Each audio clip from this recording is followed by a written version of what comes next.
Okay. Can you turn the light on?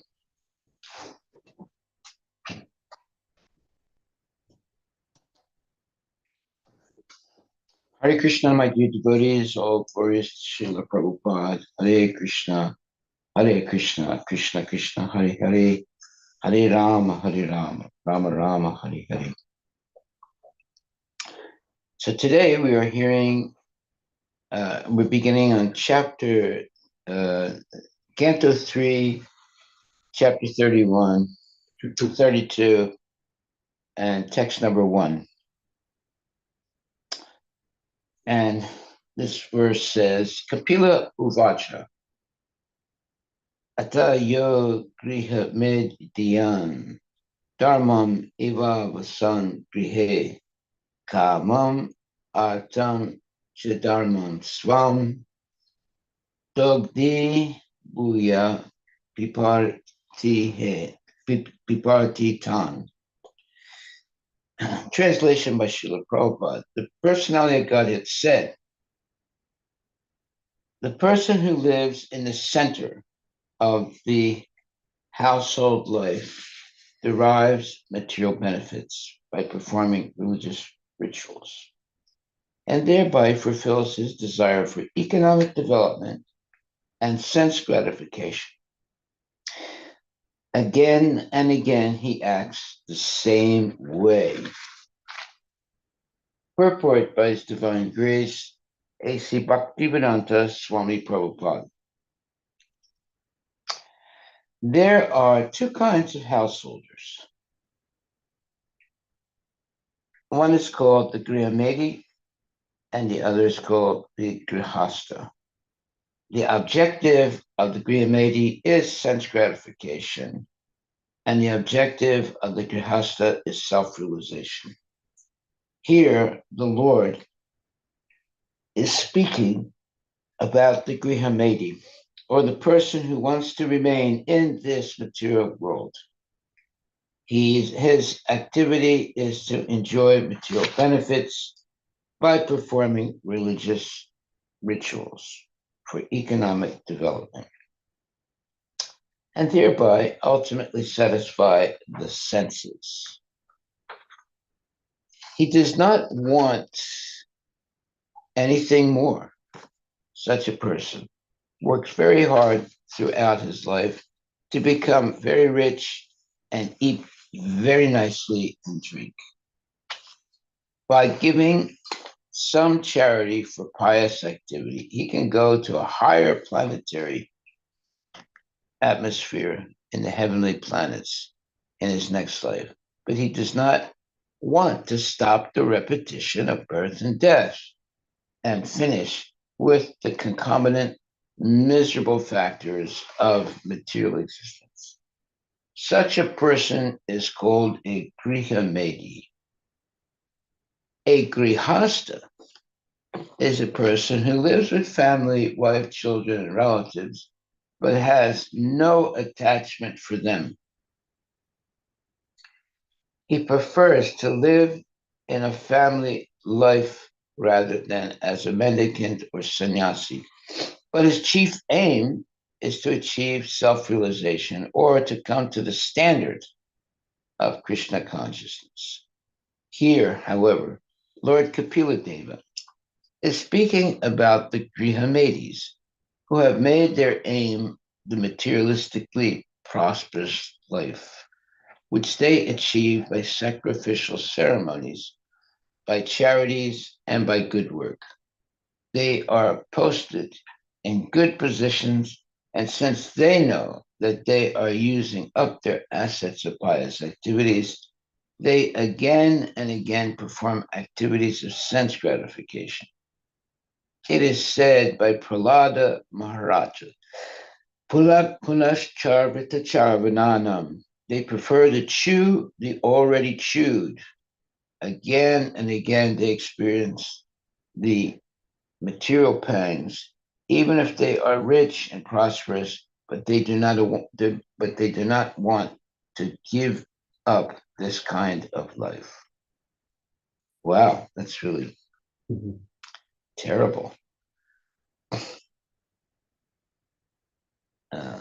It says here, uh, Lord Kapila is speaking about the Grihamedes who have made their aim the materialistically prosperous life, which they achieve by sacrificial ceremonies, by charities, and by good work.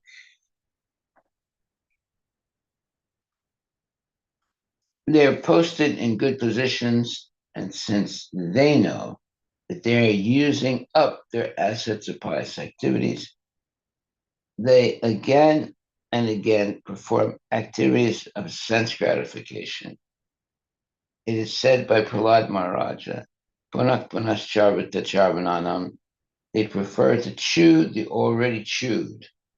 Again and again they experience the material pangs, even if they are rich and prosperous, but they do not want to give up this kind of life. Whoa, Haribol.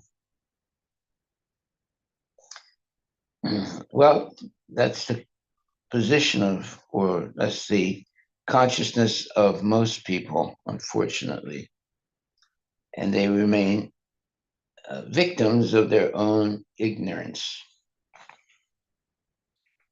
Text number 2. Such persons are ever bereft of devotional service due to being too attached to sense gratification. And therefore, although they perform various kinds of sacrifices and take great vows to satisfy the demigods and forefathers, they are not interested in Krishna consciousness or devotional service. Purport by Srila Prabhupada. In Bhagavad Gita, chapter 7, verse 20, it is said that persons who worship demigods have lost their intelligence. Kamaistaistar hita jnana. They are much attached to sense gratification, and therefore they worship the demigods. It is, of course, recommended in the Vedic scriptures that if one wants money, health, or education, then he should worship the various demigods. A materialistic person has manifold demands, okay, meaning a lot of different demands, and thus there are manifold demigods to satisfy his senses. The Grihamedis, who want to continue a prosperous materialistic way of life, generally worship demigods or the forefathers by offering pinda or respectful oblations. Such persons are bereft of Krishna consciousness and are not interested in devotional service to the Lord. In other words, they're performing some sacrifices for their relatives that have died. Such persons are bereft of Krishna consciousness and are not interested in devotional service to the Lord. This kind of so-called pious and religious man is the result of impersonalism. The impersonalists maintain that the supreme absolute truth has no form and that one can imagine any form he likes for his benefit and worship in that way. Therefore, the Grihamedis, or materialistic men, say that they can worship any form of a demigod as worship the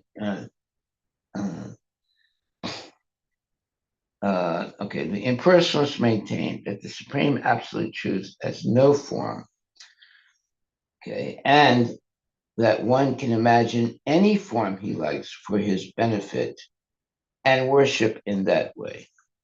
Therefore, the Grihamedis, or the materialistic men, say that they can worship any form of a demigod as worship of the Supreme Lord, especially amongst the Hindus.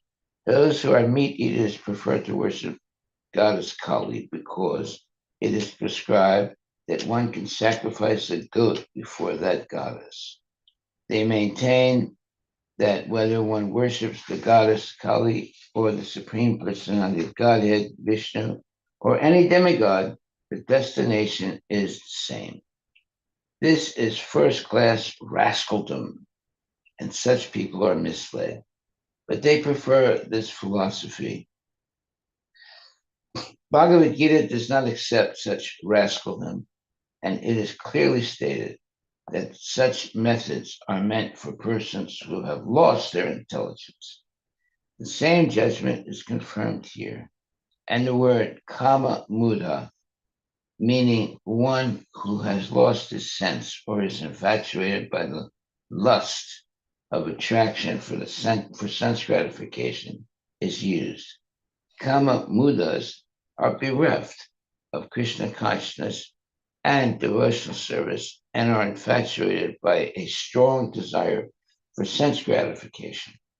The worshippers of the demigods are condemned both in Bhagavad Gita and in Srimad Bhagavatam. So it's a very interesting statement. Right in the beginning, it says in Bhagavad Gita 7.20, it is said that persons who worship demigods have lost their intelligence.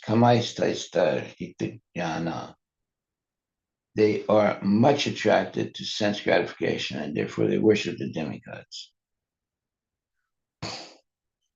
It is, of course, recommended in the Vedic scriptures that if one wants money, health, or education, then he should worship the various demigods. A materialistic person has manifold demands, and thus there are manifold demigods to satisfy his senses.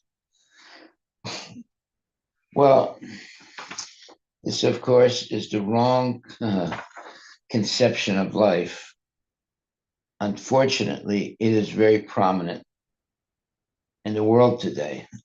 And many people spend their whole life engaging in pious, somewhat pious activities, but with the desire to enjoy sense gratification.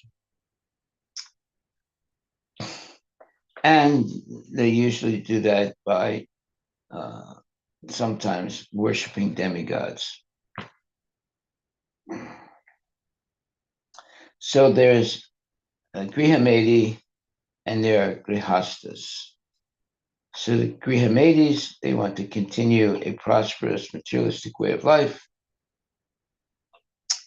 And generally, they worship the demigods or the forefathers by offering pinda or respectful oblations. Such persons are bereft of Krishna consciousness and are not interested in devotional service to the Lord. This kind of so-called pious and religious man is the result of impersonalism. The impersonalists maintain that the Supreme Absolute Truth has no form and that one can imagine any form he likes for his benefit and worship in that way. Therefore, the Grihamedis or materialistic men say that they can worship any form of a demigod as worship of the Supreme Lord. Especially amongst the Hindus, those who are meat eaters prefer to worship goddess Kali because it is prescribed that one can sacrifice a goat for that goddess. Oh my God, it's terrible. So then what's the difference between a Hindu who worships goddess Kali and sacrifices a goat and a Muslim who does the same thing? Uh, that means that there's no difference between them. And therefore it says, especially amongst the Hindus, those who are meat eaters prefer to worship goddess Kali. because it is prescribed that one can sacrifice a goat before that goddess. They maintain that whatever one worships, that uh, they maintain that whether one worships the goddess Kali or the Supreme Personality Godhead Vishnu or any demigod, the destination is the same. This is first class rascaldom, and such people are misled, but they prefer this philosophy. Bhagavad Gita does not accept such rascaldom, and it is clearly stated that such methods are meant for persons who have lost their intelligence. The same judgment is confirmed here in the word kama mudha, meaning one who has lost his sense or is infatuated by the lust of attraction for sense gratification is used. Kama mudhas are bereft of Krishna consciousness and devotional service and are infatuated by a strong desire for sense gratification. The worshippers of demigods are condemned both in Bhagavad Gita and Srimad Bhagavatam. Well, this is actually the truth.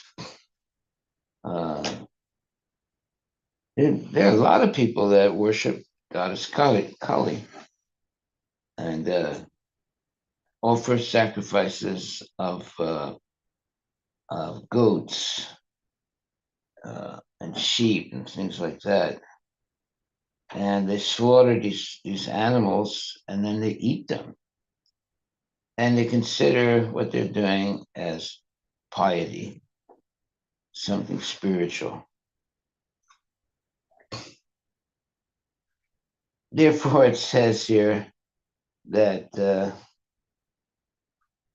this is first class rascaldom, and such people are misled. But they prefer this philosophy. Bhagavad Gita does not accept such rascaldom, and it is clearly stated that such methods are meant for persons who have lost their intelligence. Well, what is that rascaldom? They maintain that whether one worships the goddess Kali or the Supreme Personality Godhead, Vishnu, or any demigod, the destination is the same. This is first class rascaldom, and such people are misled. But they prefer this philosophy. Bhagavad Gita does not accept such rascaldom, and it is clearly stated that such methods are meant for persons who have lost their intelligence.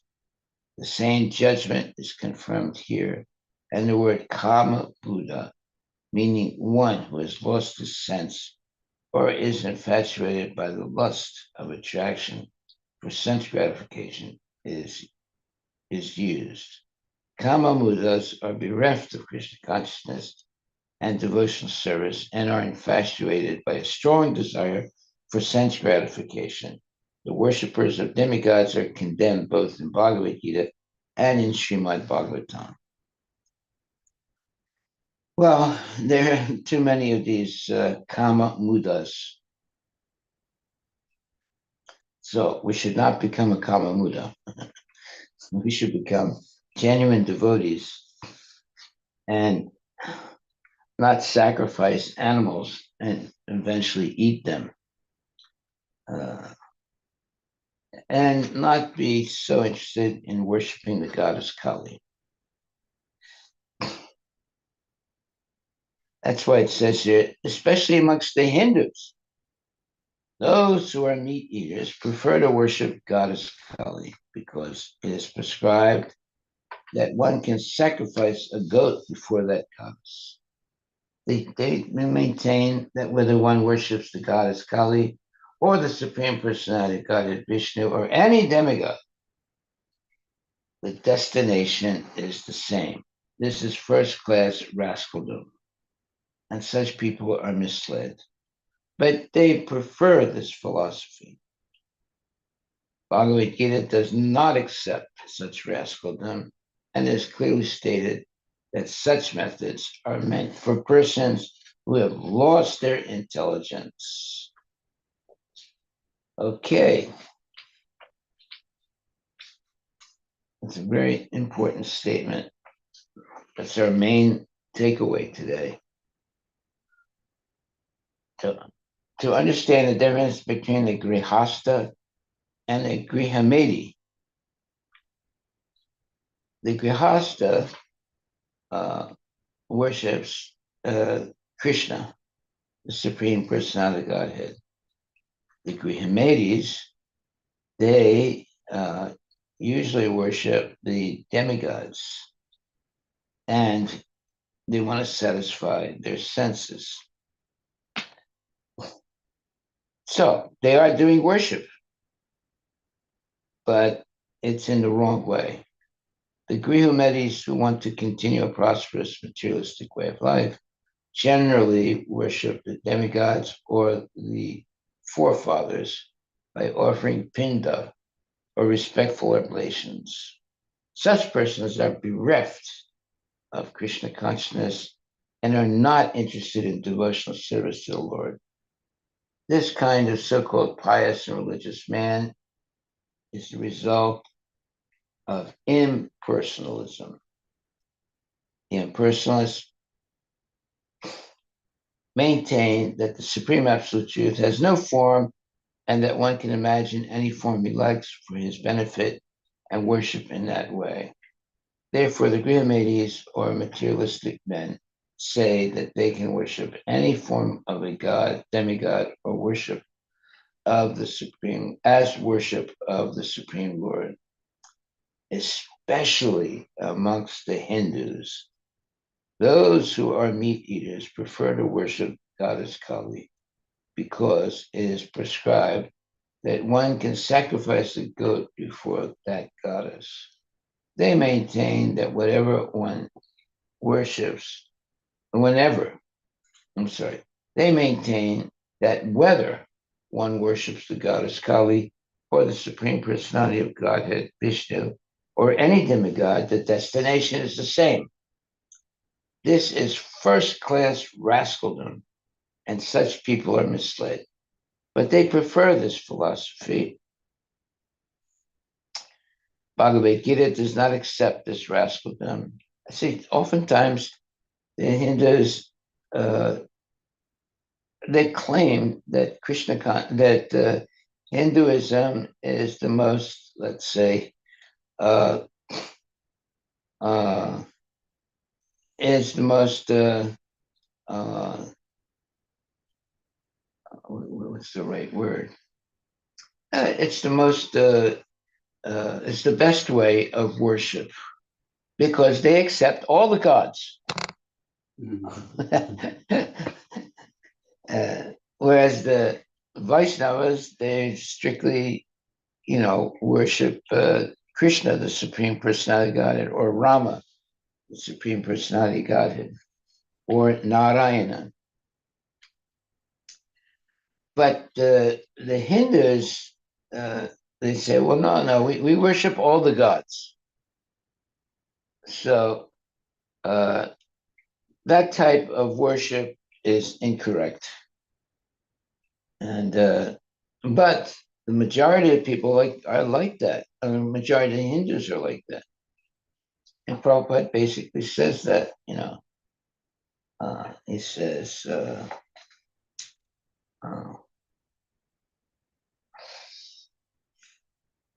he says, where is it now?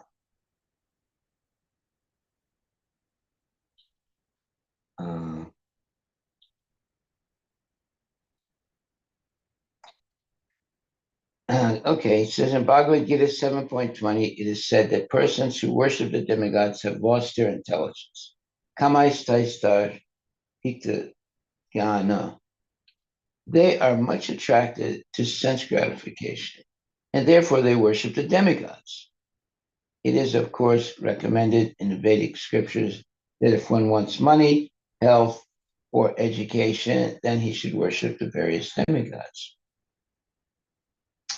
A materialistic person has manifold demands, and thus there are manifold demigods to satisfy his senses.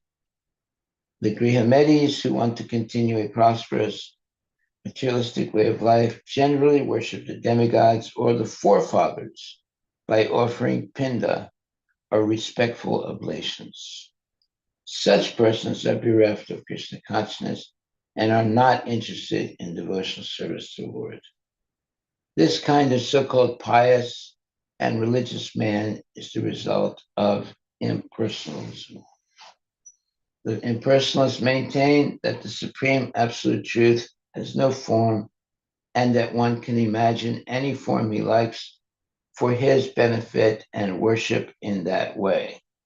Therefore, the Grihamedis or the materialistic men say that they can worship any form of demigod as worship of the Supreme Lord.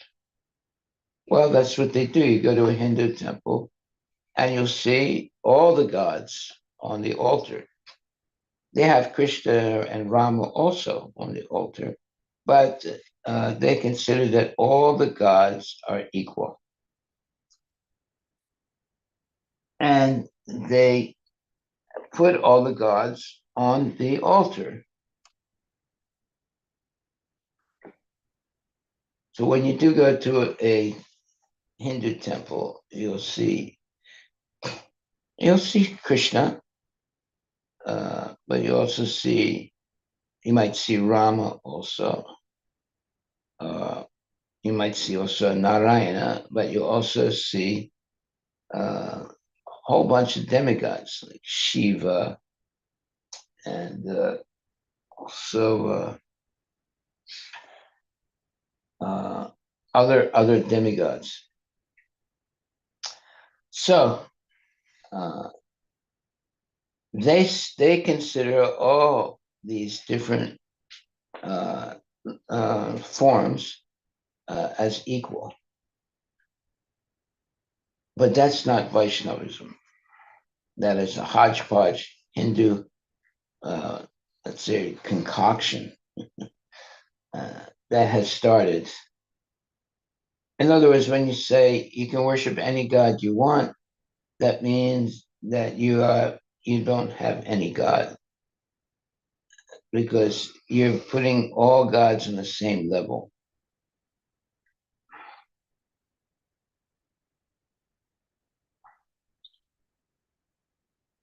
And Krishna definitely says that anyone who worships the demigods uh, is out of ignorance. It's not what is recommended for making spiritual advancement. It is for people who want sense gratification, yes, but it's not for devotees who want to please Krishna, the Supreme Personality of Godhead. If you please Krishna, you please all the demigods also, and you please everyone.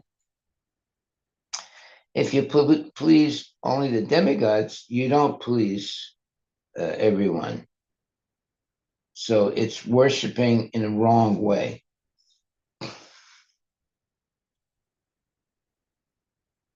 So it says here, the Grihamedis, who want to continue a prosperous materialistic way of life, generally worship the demigods or the forefathers by offering pinda or respectful oblations. Yeah, usually you make a ball of rice and then you offer it to the forefathers, or you do some worship of the demigods. Uh, so such persons are bereft of Krishna consciousness and are not interested in devotional service to the Lord. This kind of so-called pious and religious man is the result of impersonalism. The impersonalists maintain that the supreme absolute truth has no form and that one can imagine any form he likes for his benefit and worship in that way. Therefore, the Grihamedis or materialistic men say that they can worship any form of a demigod as worship of the Supreme Lord, especially amongst the Hindus. Those who are meat eaters prefer to worship goddess Kali because it is prescribed that one can sacrifice a goat before that goddess.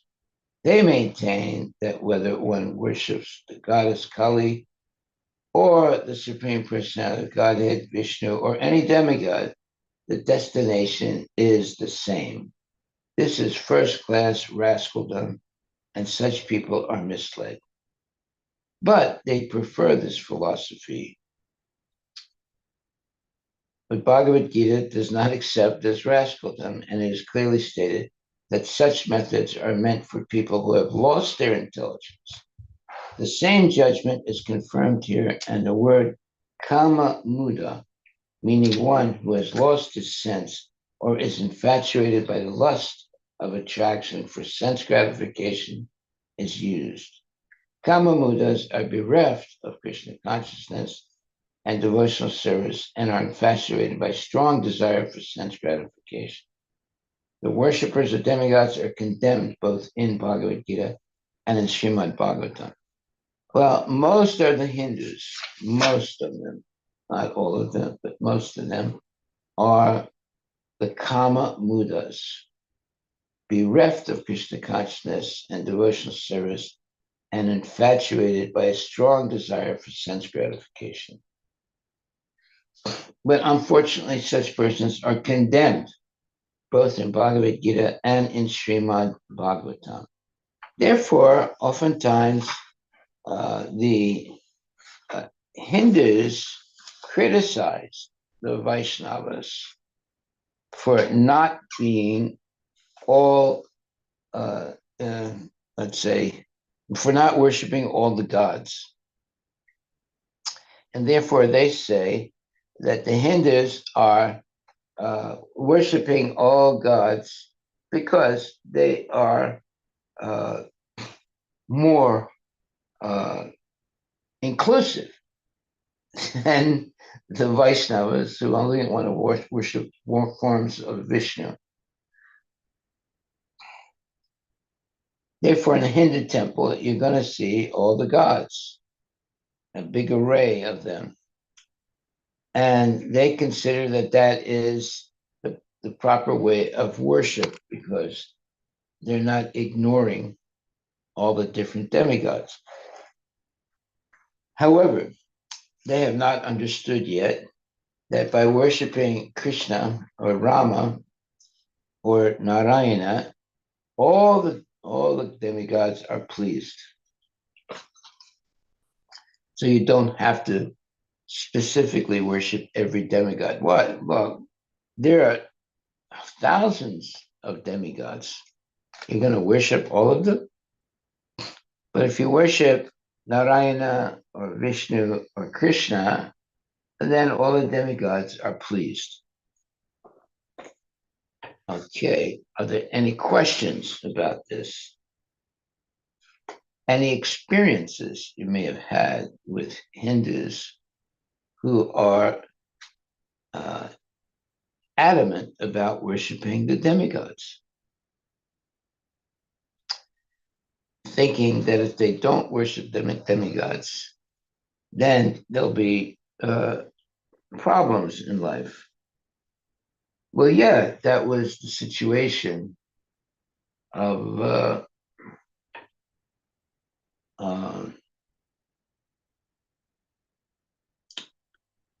that was the situation in ancient times also, where Krishna was there.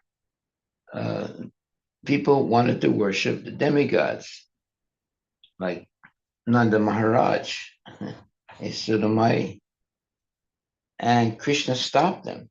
And then they tried to convince Krishna, okay, we understand what you're saying. So we'll worship the demigods and we'll worship Krishna also. Mm-hmm. And Krishna said, no, you have to only worship Krishna, the Supreme Personality of Godhead. So this has been going on since the beginning of time. This whole, let's say, argument of worshiping Krishna as a supreme personality of Godhead or worshiping all the demigods. And how many demigods are there? There are thousands of them, right?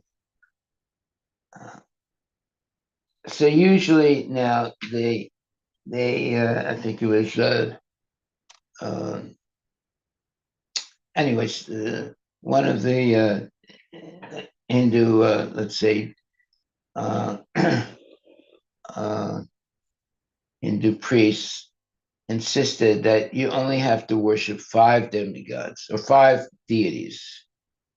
One of them is Krishna or Rama, but the others are like Shiva and uh, Kali, etc.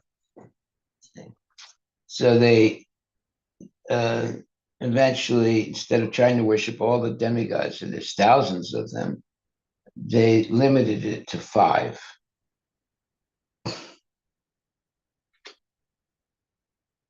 But even that is incorrect. uh, but if you go to a traditional Hindu temple, you will see those five deities. You'll see Krishna or Rama, but you also see uh, Shiva, and you also see maybe Brahma, and also other demigods. So that's a traditional Hindu temple. This hodgepodge of worshiping so many different demigods. They also worship Krishna, but they consider Krishna is on the same level as all the other demigods that they're worshiping. This was the problem of also Krishna's father, Nanda Maharaj. He also wanted to worship other demigods. Uh, so he was trying to worship Indra, and Krishna stopped him. And then Nanda Maharaj became a little bit worried because of that, because he's a farmer, and the farmers were traditionally worshiping Indra, who would supply rain. And therefore, every year they would perform oblations to Indra. But Krishna put a stop to it. So I asked ChatGPT just for that. What arguments did Krishna give Yeah, to stop it. to Yeah, stop the worship of the Indra? demigods.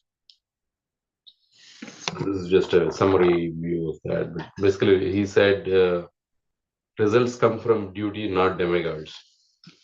That's one argument. What is that? Results come from duty, Oh, from demigods. not from Yeah, he's demigods. using Mayavadi philosophy to Uh, convince them. Krishna argued that the demigods, including Indra, do not independently grant results. Rather, people receive outcomes based on their karma prescribed duties. Worshipping Indra was unnecessary because rainfall and other natural phenomena happen as a result of one's activities and not due to demigod's special favor. Then, demigods are not the supreme. Krishna explained that demigods are subordinate to him and merely carry out their assigned roles in the cosmic order. Since the demigods are dependent on the Supreme Lord, it is better to worship the Supreme Lord directly rather than seek favors from the demigods. Then nature operates under material modes. Krishna pointed out that the natural elements like clouds and rain are governed by the three modes of the material nature: goodness, passion, and ignorance. Since rain occurs due to the mode of passion, not Indra's mercy, worshipping Indra is unnecessary. Then Vrindavan should worship its own sustainer. Instead of worshipping Indra, Krishna encouraged the villagers to worship Govardhan Hill, which directly sustained their cows and livelihood. He proposed that they perform a grand festival honoring Govardhana and feed the cows and brahmanas and all living beings, ensuring everyone's welfare. self-sufficiency in Vrindavan. Krishna emphasized that the residents of Vrindavan were independent of the external influences. They did not need to look outside the community for blessings, but should honor their immediate environment and resources. But to convince them that they were not worshiping in the wrong way, Krishna exhibited a big form of himself. Uh, and uh, in order to convince the inhabitants of Vrindavana that they were not making a mistake. So you have Krishna in his form as a very young boy, and then you have a form of Krishna, a gigantic form of Krishna, uh, standing next to Govardhan Hill. Now the people were absolutely convinced that by worshiping Krishna, uh, they were also pleasing all the demigods. So there was no reason to worship the demigods. Can you imagine that? I mean, Krishna stops his father from worshiping Indra. Indra sends all this rain. He's really upset, and it looks like everyone is going to die. And then Krishna lifts Govardhan Hill or Govardhan Parvat as an umbrella and saves everybody, the cows and the inhabitants uh, you know, of Govardhan, to show that he is the Supreme Personality of Godhead. Now, when he did lift Govardhan Hill, many of the elderly men took their canes and tried to help Krishna hold up the hill. They thought, oh man, a little kid, how could he do this, by himself, So they also put their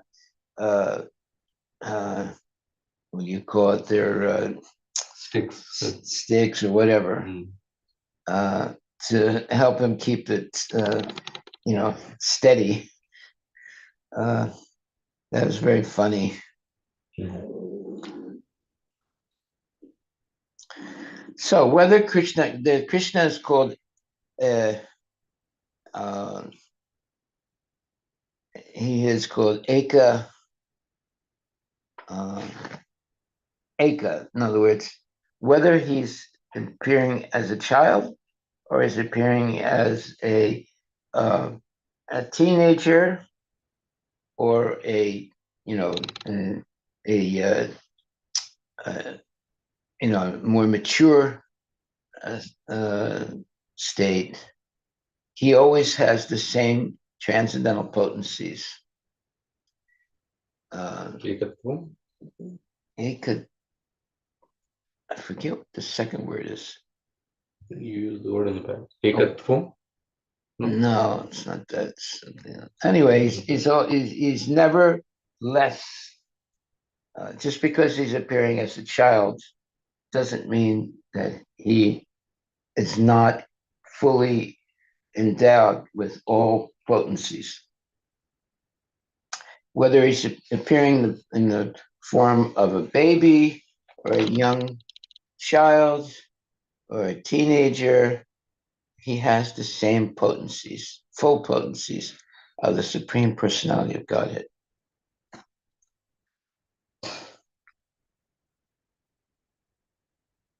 So even though Krishna appeared as a child or as a very young boy, he still has all the transcendental potencies of the Supreme Personality of Godhead.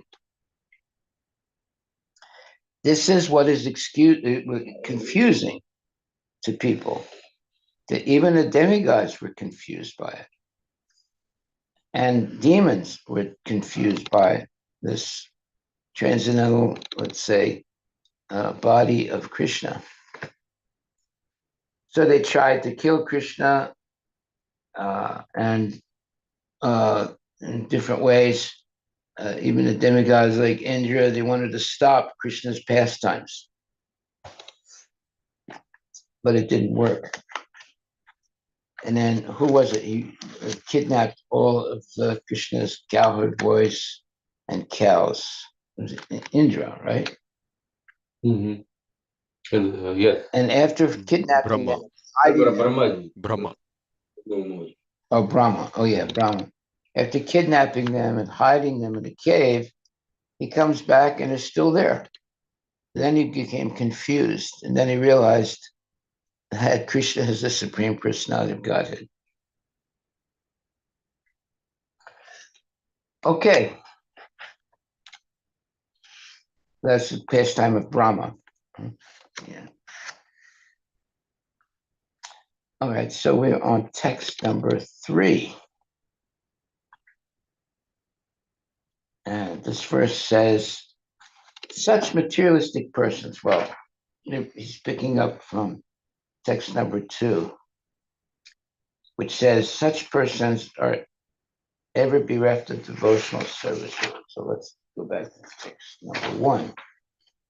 Persons whose lives, the person who lives in the center of household life derives material benefits by performing religious rituals, and thereby he fulfills his desire for economic development and sense gratification.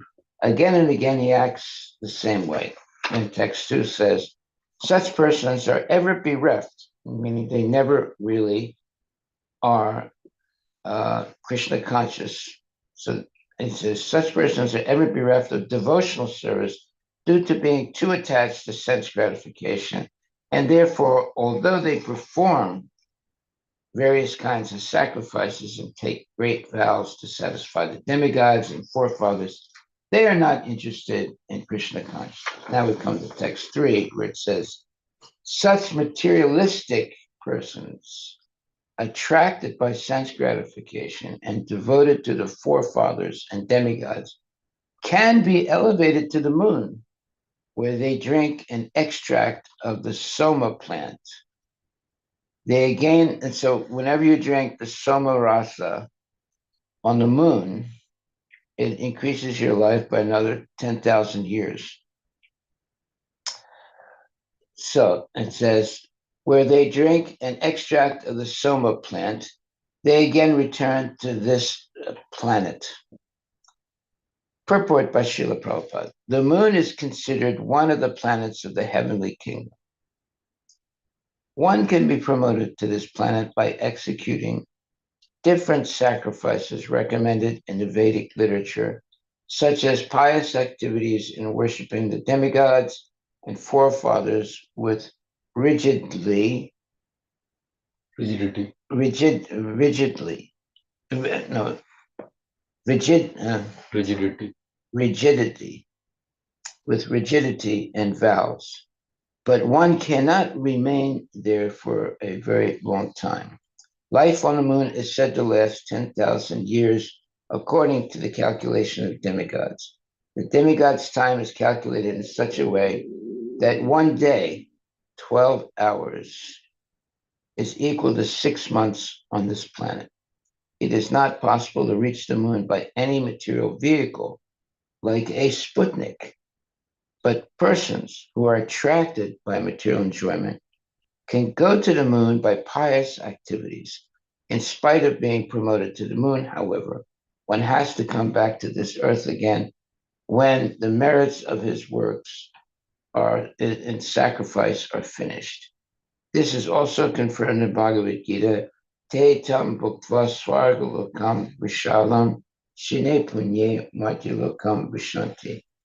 Well, okay, now this solves the problem of going to the moon. You can go to the moon, but not with the so-called rockets of the so-called space explorers. Uh, And they haven't gone to the moon, even though they declared that they went to the moon. They never really went to the moon. Why? Because uh, first of all, the human body cannot live on the moon. So even if you do go there, you will not be able to live there at all. That's why it says uh, one can be promoted. The moon is considered one of the planets of the heavenly kingdom. One can be promoted to this planet by executing different sacrifices recommended in Vedic literatures, such as pious activities and worshiping the demigods and forefathers with rigidity and vows. But one cannot remain there for a very long time. Life on the moon is said to last 10,000 years according to the calculation of demigods. The demigod's time is calculated in such a way that one day, 12 hours, is equal to 6 months on this planet. It is not possible to reach the moon by any material vehicle, like a Sputnik. But persons who are attracted by material enjoyment can go to the moon by pious activities. In spite of being promoted to the moon, however, one has to come back to this earth again when the merits of his works and sacrifice are finished. This is also confirmed in Bhagavad Gita 9:21. Te tam bhuktva swargalokam vishalam shine punye vajjalokam vishanti. Okay, so the whole effort by space exploration, where millions and millions of dollars are being spent to go to the moon or to go to other planets, it's a waste of time and money.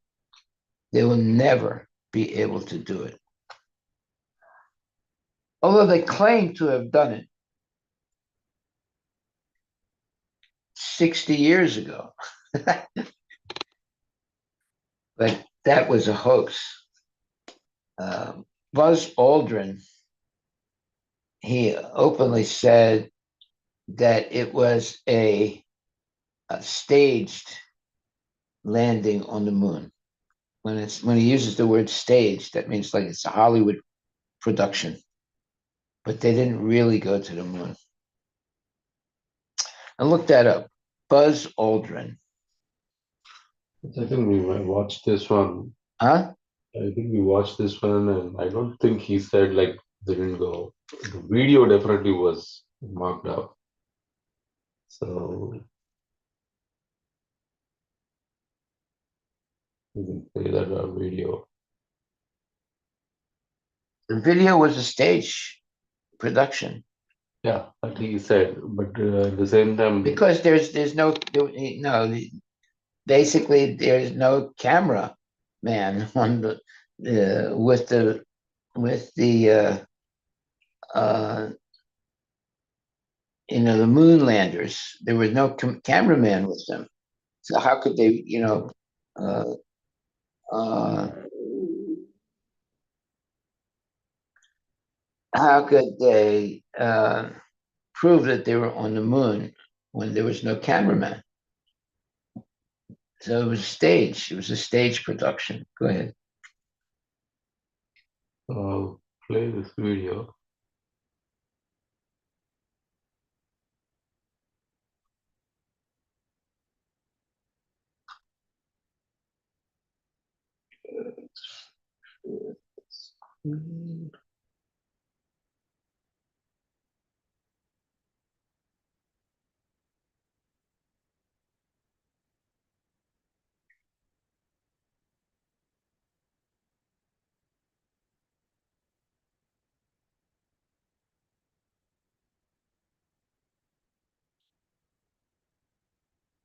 Let's see, is the video playing? Oh.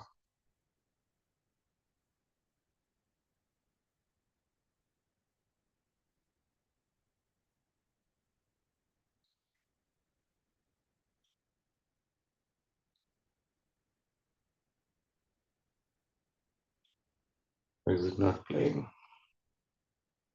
What are you looking for? I was playing the video interview like Buzz Aldrin. Buzz Aldrin. Yeah, and Conan. Conan interview. Yeah. Because that day when we watched, I don't think he said like they didn't go to moon. He definitely said the video was a fake one. So that's why I think we want to make sure that we're representing. Well, it had to be a fake one because the astronauts did not have cameramen with them. Yeah. I'm not sure why this is. It's not playing.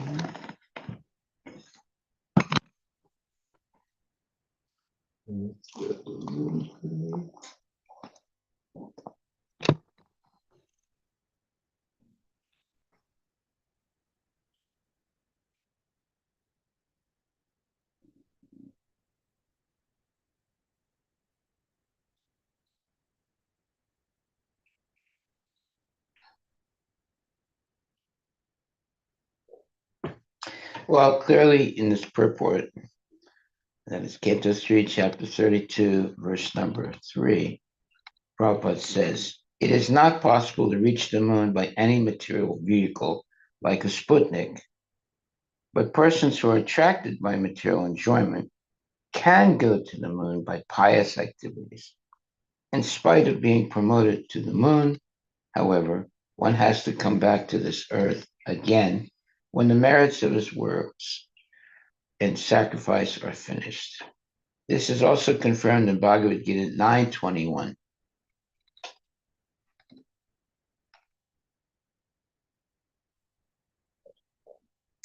So therefore, why go to the moon? You cannot live on the moon.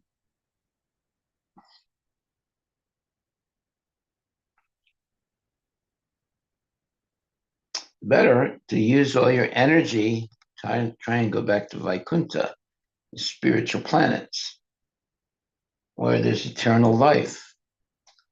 Even if you go to the moon, you still have to come back and start all over again.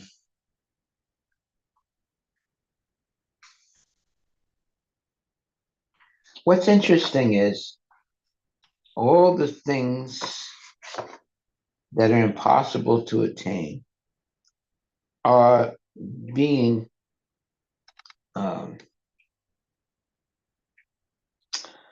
are people are spending millions of dollars to attain things that are impossible to attain.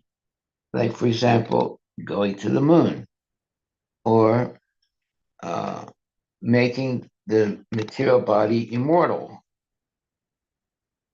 So there are many things that are impossible to do, but people are spending millions of dollars and doing all kinds of research and experimentation to do it. Like making the material body immortal. That's impossible, but yet they're trying to do it. Like going to the moon. Uh, they're never really going to be able to successfully go to the moon. And they're definitely not going to create any type of, let's say, uh, buildings and people living on the moon.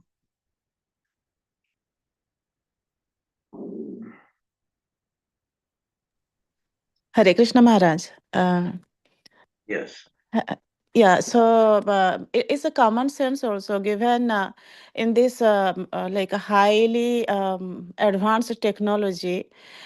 Two astronauts are stranded in the space from such a long time. They are not able to bring them back as like if they are so advanced, they could have already done it.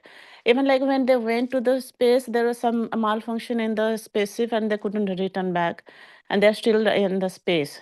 And moon is farther than that, and like it's a long time and many years before how that could be possible. Even like basic logic, if you apply, it doesn't make sense at all.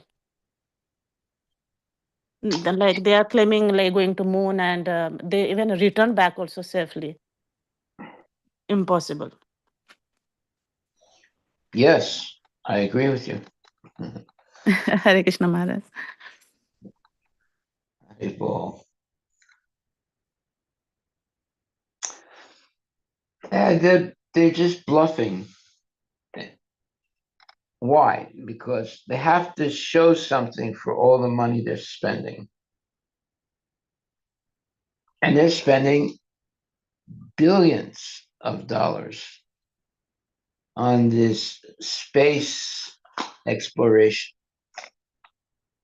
But they haven't gone farther than 400 miles up into the air, up into the sky.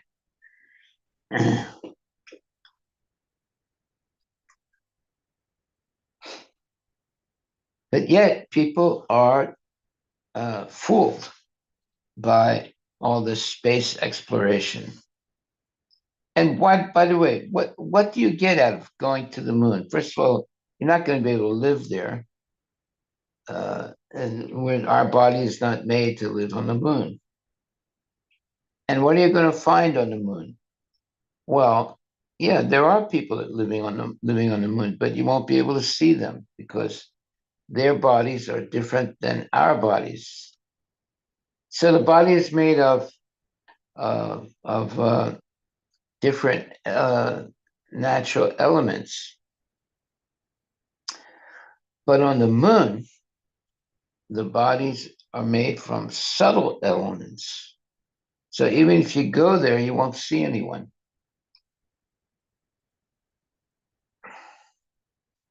There are inhabitants of the moon, but they have subtle bodies. We have gross bodies. That's why you have to wear, some special clothing so that you don't die right away as soon as you land at the moon. Uh, but the moon people, they have these subtle bodies, and they can live in the atmosphere of the moon. But if you go there, you won't be able to see them because they have these subtle bodies.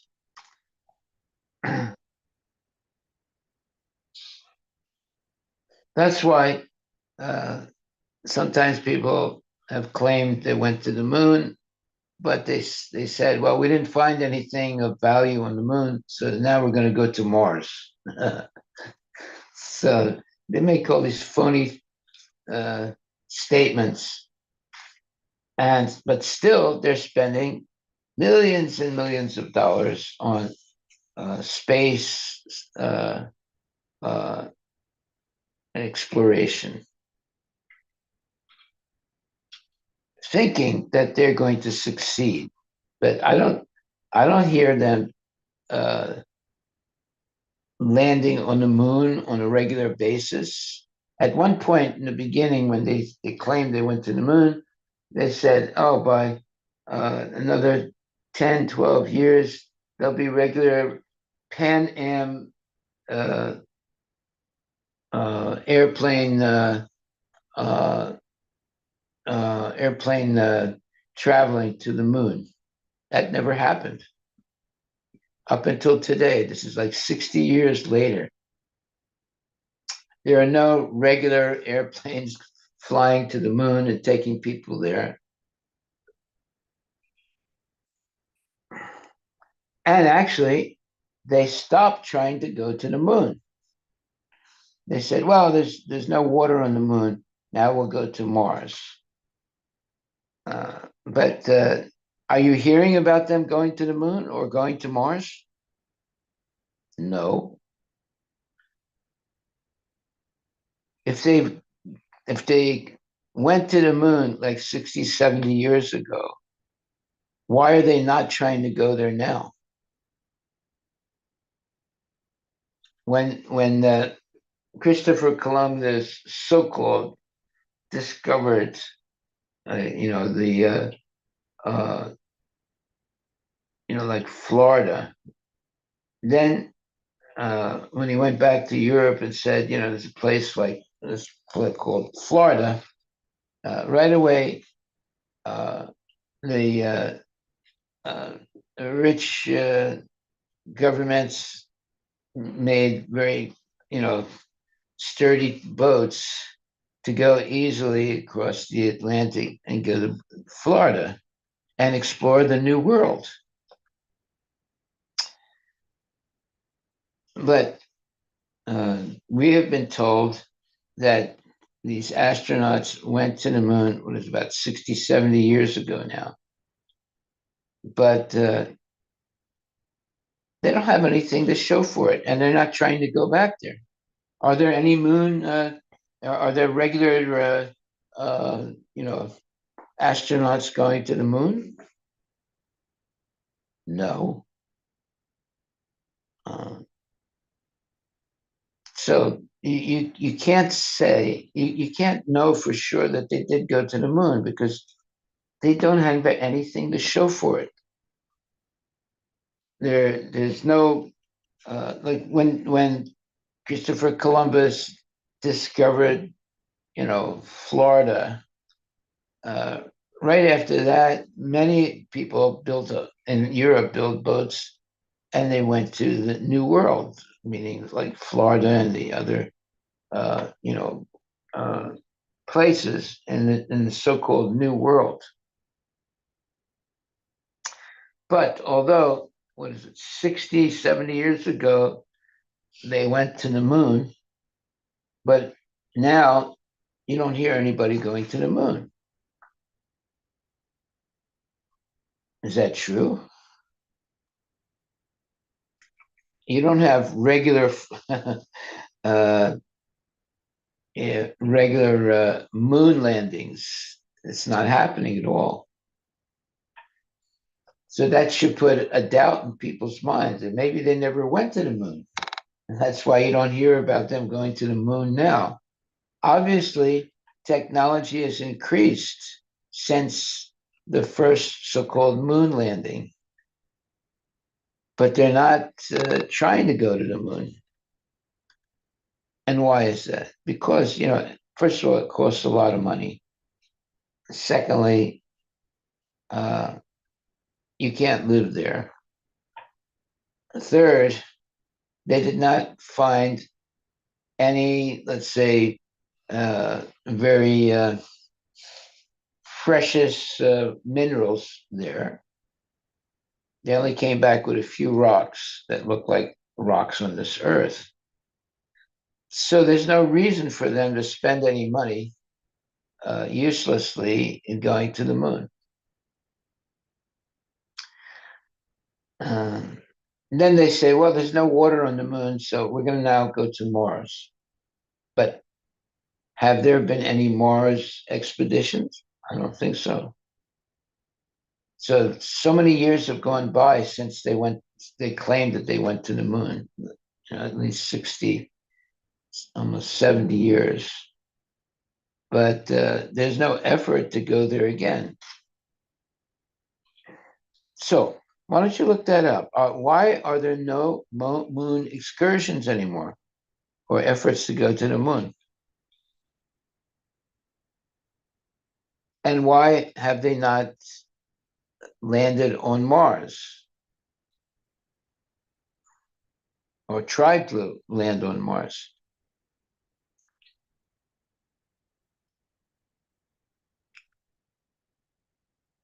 However, they teach in schools that they went to the moon.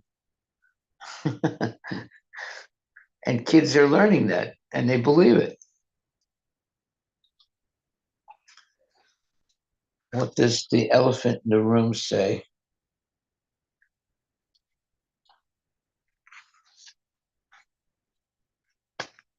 And you can ask the elephant, why are there no more moon excursions?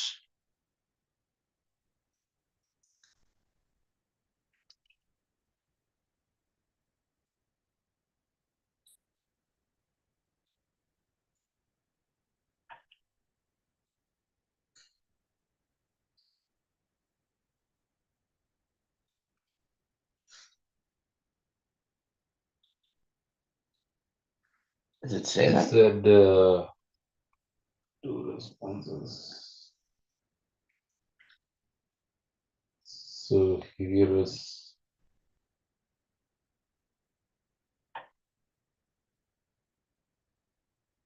so this is what it said. One is there have been no human moon landings since Apollo 17 in 1972. primarily due to high costs, shifting political priorities, and the lack of strategic urgency. Cost. Apollo program cost about 20 billion in 1973, equivalent to about 116 billion in 2019. After Apollo 11 success in 1969, NASA's budget was significantly reduced and the planned missions were cancelled to fund other priorities like Vietnam War and domestic programs. So that's one reason given. Political priorities. The initial space race was driven by Cold War competition with Soviet Union. Once US has proved its technological superiority with Apollo, political urgency declined. Later, NASA focused on projects like Space Shuttle, International Space Station instead of moon missions. Technological and logistical challenges.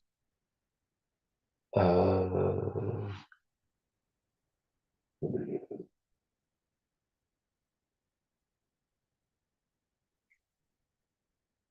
so, in the ensuing decades, the combination of high costs, evolving political priorities, and the absence of perceived immediate need continued to the lack of crewed missions to the moon. However, interest in lunar exploration has seen a resurgence in recent years. NASA's Artemis program aims to return astronauts to the lunar surface, with Artemis 3 targeting a crewed mission around the moon in September 2025. And Artemis 2 is to take them around the moon. Artemis 3 planning to land astronauts in 2026. So, All bluffing. All just blah, blah, blah. Oh, how come the Russians are not going to the moon? How come the Chinese are not going to the moon? How come the Europeans are not trying to go to the moon?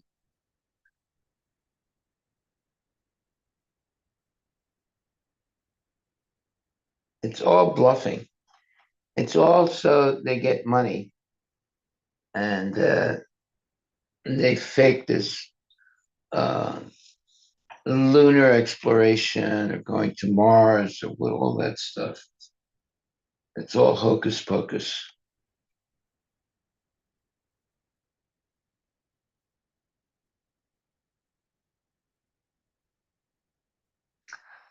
There is millions and billions of dollars being spent on these useless endeavors. Another useless endeavor is trying to make a fusion uh, reactor that will produce more energy than uh, the input of energy. In other words, make a machine that is perpetually producing more energy than it is using. It's called fusion technology. They're spending billions of dollars on that type of technology. And up until now, they have nothing to show for it.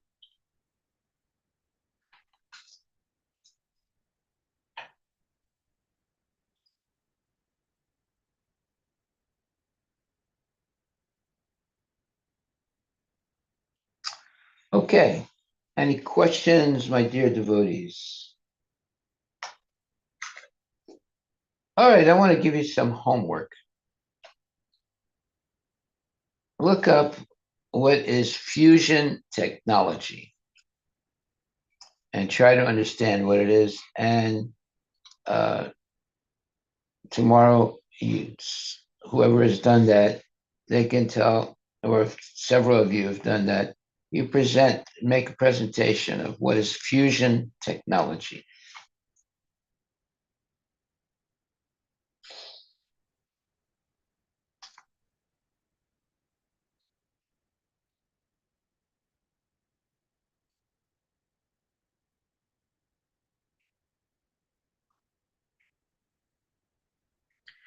At one point, what's his name?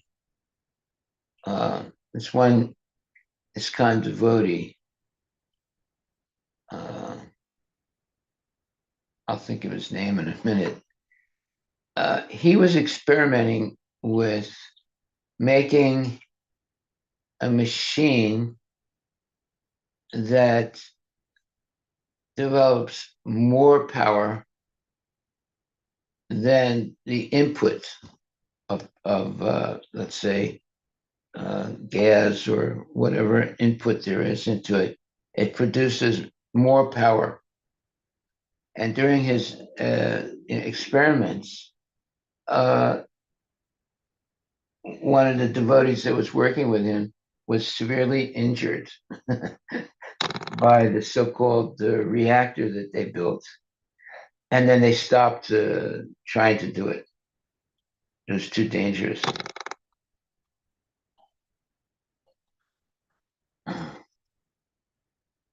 Yeah, they're trying to make a machine that produces more power than the input of power.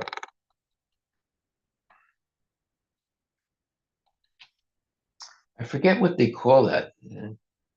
Fusion technology or something like that, where you're able to produce more power than the input of power. Because if you do that, you have what? Go ahead. Yeah. I just found that some of the challenges in achieving fusion energy is, first of all, you have to create extreme conditions, like 100 million centigrade temperatures are needed to trigger fusion. Wow. 100 million centigrade. But just You have to understand what it means, fusion technology. The technology we are using now or practicing now is explosion technology. It's like, in a car, there are cylinders in the car, and then gasoline is pumped into the cylinder, and then there's some fire, and there's an explosion that takes place. It's a controlled explosion within your car's engine. That is, traditional cars. And that turns wheels, and then eventually, you put your foot on the pedal, and all those explosions are taking place in the carb. Is it the carburetor? Uh, I think it's the carburetor of the car, and that's what's making the car move. So most of the technology up and now has been explosion technologies. But fusion technology, there's no explosion. It's a cleaner type of energy being produced. Why don't you look up and see if that's true? What is the difference between uh, traditional explosion technology and fusion technology?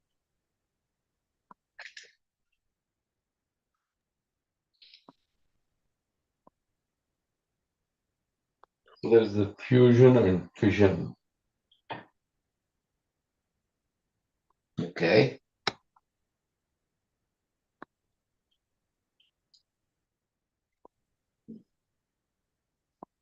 Well, how do they differ from explosion technology? You're talking about combustion? Yeah. Combustion. Yeah.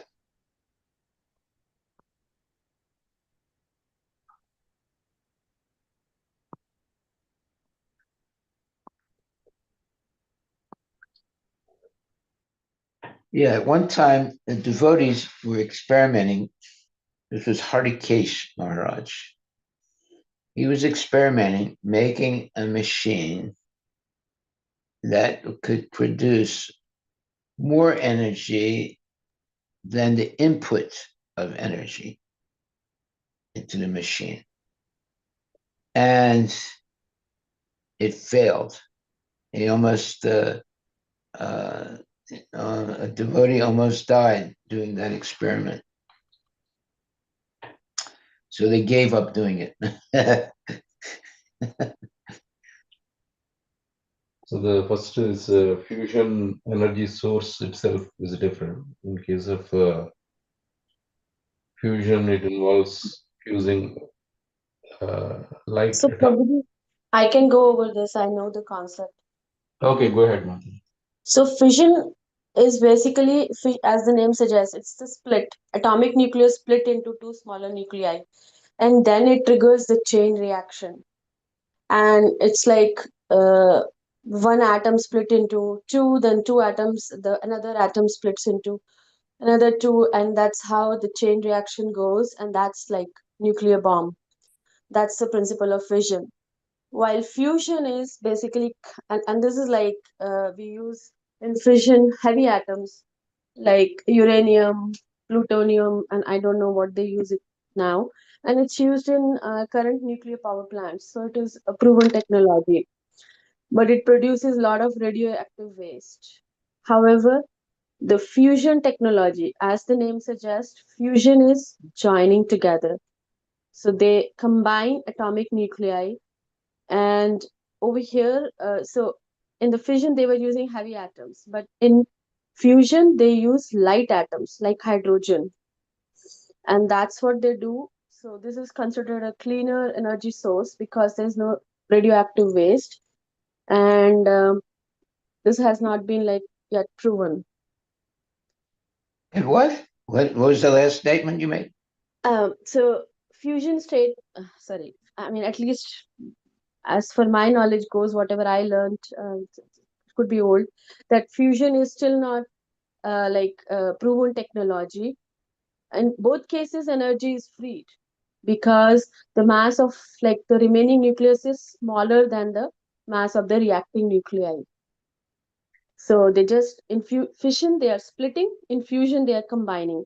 But in fission they are doing for the radioactive elements, while in fusion they do hydrogen elements or smaller elements. But it's dangerous. Yeah, because it actually takes uh, extreme conditions to be able to fuse these Yeah. atoms. They're Yeah. explosions. Yeah. But in sun, the main sun, the energy is done like whatever the energy is released, it's by nuclear fusion. So that's why they want to imitate it because sun is like because sun is nuclear fusion. It fuses hydrogen nuclei into helium, and that's how sun's energy is formed. So they're That's a trying to junk imitate. theory. That is a junk theory. That's what It's they not say. true. It's not true. But Maharaj, China has developed a technology which is able to produce 108 times more hotter than sun in last month using nuclear fission. But it lasted for only 1,000 seconds. But they were able to produce the nuclear fission, which has 108 times more powerful than sun Probably that's temperature. 108 times lying. Hmm. you cannot validate something like that. It only lasts for not even a second. Yeah, they are claiming that it lasted only for 1,000 seconds. It's there in the news. Yeah, a thousandth of a second. So how can you prove that? You can't do any experiment to prove it. They claim they did it, but you cannot see. Real science is somebody invents something, and he opens up the invention for other people to do. And so whatever he did, the inventor did in California, it can also be done in Japan. It can also be done in Russia. It can also be done in Europe, right? But when you have a junk, let's say, science, it can only be done in one place and no one else can replicate it. Therefore, it's not real science. You see what I mean? Real science is something that can be done and anywhere on the Earth planet. Junk science says it can only be done in one place and nobody else can do it.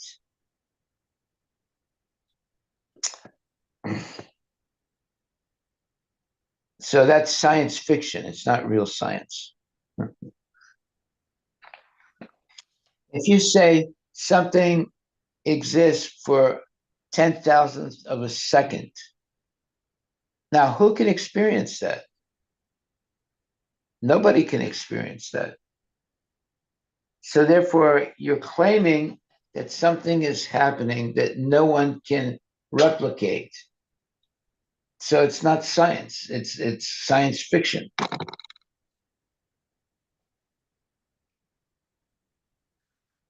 Okay, so thank you very much, my dear devotees. If you have any questions or doubts, or save them for tomorrow, do your research, and we'll discuss it tomorrow.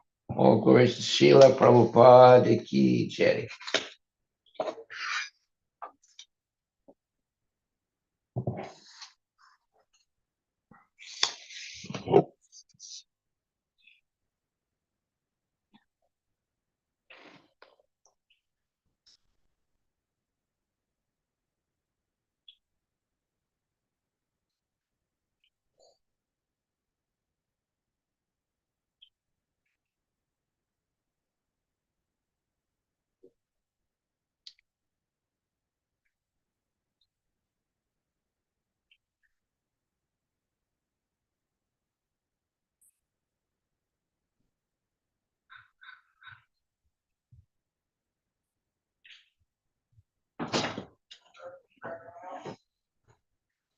To be in the session, Yeah.